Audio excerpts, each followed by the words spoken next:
ವಿದ್ಯಾರ್ಥಿಗಳಿಗೆ ಯಾವ್ಯಾವ ರೀತಿ ಅನುಕೂಲ ಆಗಬೇಕೋ ಆ ಎಲ್ಲ ಕ್ರಮಗಳನ್ನು ಕೂಡ ಕೇಂದ್ರ ತೆಗೆದುಕೊಳ್ಳುತ್ತೆ ಅನ್ನುವಂಥ ಭರವಸೆ ಕೊಟ್ಟಿದ್ದಾರೆ ಜೋಶಿ.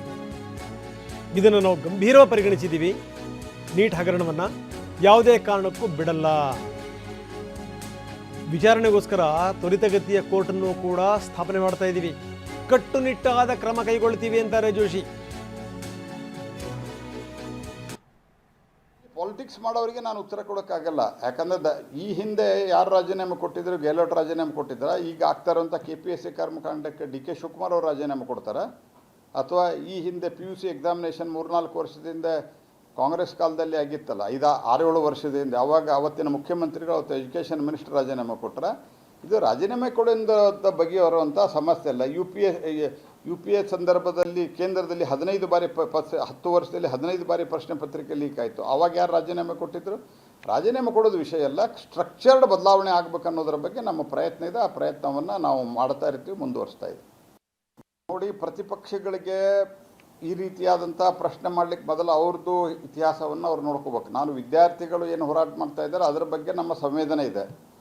ಆದರೆ ಪ್ರತಿಪಕ್ಷಗಳು ಏನು ಮಾಡ್ತಾ ಇದ್ದಾವಲ್ಲ ಅದರ ಬಗ್ಗೆ ಭಾಳ ಒಂದು ಆತ್ಮ ಅವಲೋಕನವನ್ನು ಅವ್ರು ಮಾಡ್ಕೋಬೇಕಾಗಿದೆ. ಯಾಕಂದರೆ UPA ಒಂದೇ ಕಾಲದ ಅವಧಿಯಲ್ಲಿ 58 ಬಾರಿ ಇಡೀ ದೇಶದ ಬೇರೆ ಬೇರೆ ಭಾಗಗಳಲ್ಲಿ ಮತ್ತು ಕೇಂದ್ರ ಮಟ್ಟದಲ್ಲಿ ಪೇಪರ್ಗಳ ಲೀಕ್ ಆಗಿದೆ.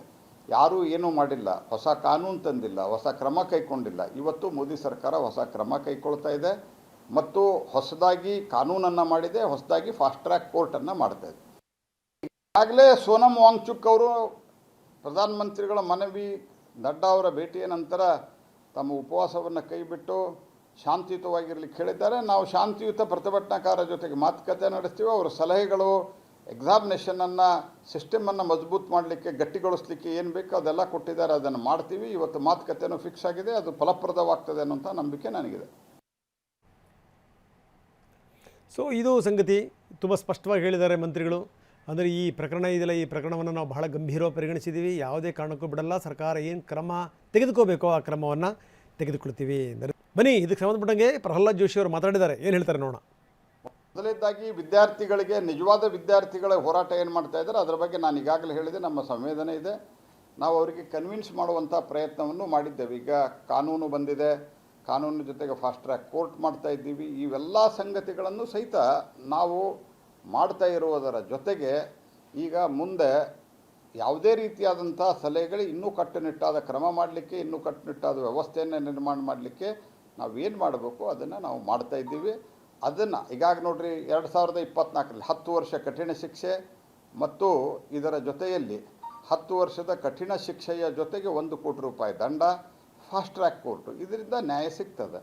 ಮೊದಲಿನ ಕಾನೂನಲ್ಲಿ ಅದು ಅವಕಾಶ ಇರಲಿಲ್ಲ. ಇದು ಏನು ಕ್ಲೀನ್ ಚಿಟ್ ಅಂತ ಹೇಳ್ತಾ ಇದ್ದಾರೆ, ಅದು 24ಕ್ಕಿಂತ ಮೊದಲಿಂದದು. ಹಾಗಾಗಿ 24ರ ಕಾನೂನು ಬಂದ ನಂತರ ಏನಾಗ್ತಾ ಇದೆ, 24ರ ಕಾನೂನಿಗಿಂತ ಮೊದಲು ಏನಾಗ್ತಾ ಇತ್ತು ಅದು ಆಲ್ ಟುಗೆದರ್ ಡಿಫರೆಂಟ್. ಈಗ KPSCಯಲ್ಲಿ ಕರ್ಮಕಾಂಡ ಆಗಿದೆ, PUC ಎಕ್ಸಾಮು ಅನೇಕ ಬಾರಿ ಕರ್ನಾಟಕದಲ್ಲಿ ಲೀಕ್ ಆಗಿದೆ, ಕಾಂಗ್ರೆಸ್ ಸರ್ಕಾರದಲ್ಲಿ.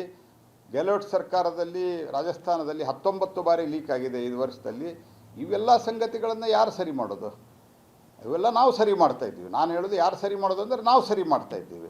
ಇವರು ತಮ್ಮ ಕಾಲದಲ್ಲಿ ಏನೂ ಮಾಡಲಾರದೆ ವಿದ್ಯಾರ್ಥಿಗಳನ್ನು ಒಂದು ರೀತಿಯಲ್ಲಿ ಇನ್ಸ್ಟಿಗೇಟ್ ಮಾಡುವಂಥ, ಭಟಕಾಯಿಸುವಂಥ ಕೆಲಸವನ್ನು ಮಾಡ್ತಾಯಿದ್ದೀವಿ. ಇಡೀ ದೇಶಕ್ಕೆ ಅನ್ವಯ ಆಗುವಂಥ ಕಾನೂನಿದು. ಈ ಕಾನೂನು ಎಲ್ಲರೂ ರಾಜ್ಯಗಳಲ್ಲಿ ತಮ್ಮದೇ ಆದಂಥ ಕಾನೂನು ಇರ್ತದೆ, ಆದರೆ ಇದನ್ನು ಪಾಲನೆ ಮಾಡಬೇಕು ಅಂತ ಹೇಳ್ಕೊಂಡು ರಾಜ್ಯ ಸರ್ಕಾರವು ಈ ಮಾಡೆಲ್ಲದ ಒಂದು ಕಾನೂನನ್ನು ಜಾರಿಗೆ ತರಬೇಕು ಅನ್ನೋಂಥದ್ದು ನಾವು ರಾಜ್ಯಗಳಿಗೆ ಆಗ್ರಹಪಡಿಸ್ತೀವಿ. ಮೊದಲೇ ಎಲ್ಲೆಲ್ಲಿ ಈ ರೀತಿಯ ಪ್ರಕರಣಗಳಾದವು, ಕರ್ನಾಟಕವೂ ಸೇರಿದಂಗೆ ರಾಜಸ್ಥಾನದ ವಿವರಗಳನ್ನು ಕೂಡ ಕೊಡ್ತಾಯಿದ್ರು. ಗೆಹ್ಲೋಟ್ ಆಡಳಿತಾವಧಿನಲ್ಲಿ ಎಷ್ಟು ಸರಿ ಲೀಕ್ ಆಯಿತು, ಇದಕ್ಕೆಲ್ಲ ಯಾರು ಹೊಣೆ, ಇದನ್ನೆಲ್ಲ ಸರಿ ಮಾಡುವಂಥವ್ರು ಯಾರು?